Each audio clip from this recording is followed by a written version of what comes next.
Magandang gabi sa inyong lahat. Ako nga pala si Mr.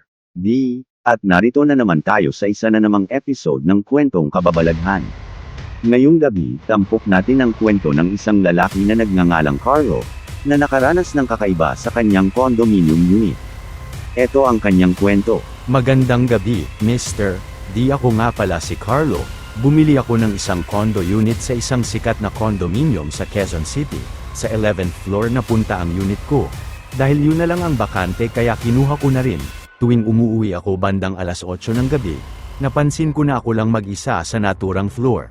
Isang gabi, may nakita akong batang babae na mahaba ang buhok, lagpas balikat, at nakasuot ng mahabang puting damit.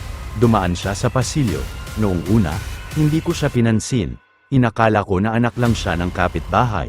Pero habang tumatagal, na-realize ko na wala naman palang bata na nakatira sa floor na yun.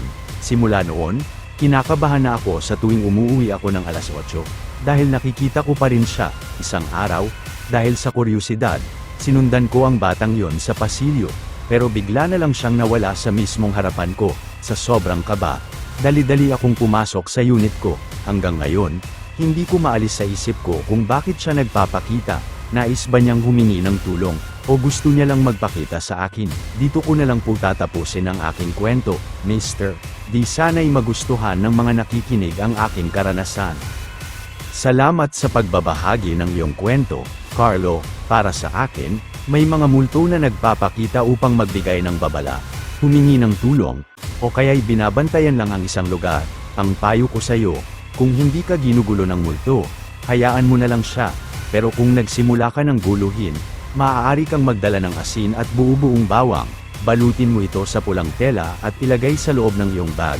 Nakakatulong ito para lumayo ang masasamang elemento. Sana ay nakatulong ang payo ko sa iyo.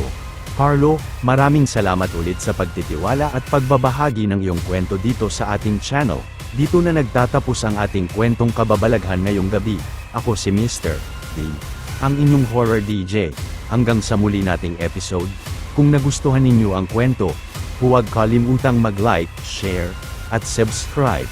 Salamat, at magandang gabi.